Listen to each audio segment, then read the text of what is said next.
এখন কি করি কি এই জিনিসগুলো কিরকম হয় কিরকম দেখো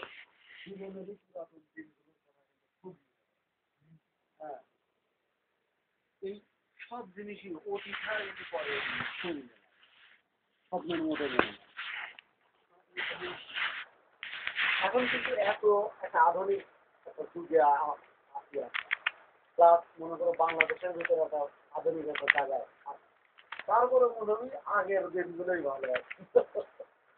তখন কি আসলো কাদওয়ালা রাস্তা হ্যাঁ সোনের চাল সোনের বেড়া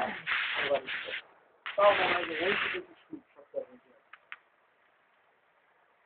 নির্মল বিনোদন হয়েছে এখন বিনোদন হলে তো মাথায় দাম শেষ হয়ে যাচ্ছে তবে যে যতই মানুষ এখন ডেভেলপ হয়েছে তবে মনের শান্তি আগেই না হ্যাঁ মনের শান্তি হারাই গেছে এবং যত দিন যাবে মানুষ অশান্তি না না অশান্তি তো হবে মানুষ এক হয়ে যাবে ডেভেলপ বেশি হলে তো একা হবি বিদেশে এখন কারণ হ্যাঁ কোনোরকম মনে কারোর সাথে কারো রিলেশন যত উন্নত হবে পৃথিবী তত মানুষের তখন আর শহরে শহরে দেখলে কি গ্রাম আর শহরের মানুষের ভিতরে কত কথা ইন্টার রিলেশন এরা তো তাও আমরা একসাথে খোলামেলা করি কিন্তু যারে আলাদা আলাদা দরজা ভিতরে ঢুকলে আর দেওয়া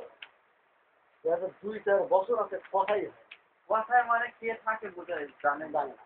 কিরম হয়েছে এইভাবে সম্ভব এই যে আমরা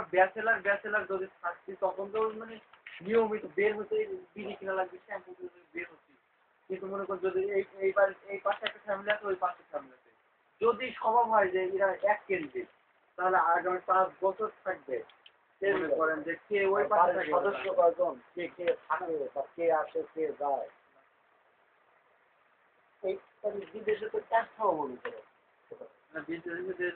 পাশের ফ্ল্যাটের মন্ত্রী পাওয়ার কথা লাগে আসলেও পাওয়ার তো এই যে মানুষ যত উন্নত হয় এই জিনিসগুলো এইগুলো তো আসলে কিন্তু শান্তির এগুলো লাইফও না কিন্তু মানুষ এইভাবে কি জন্য এরকম হয়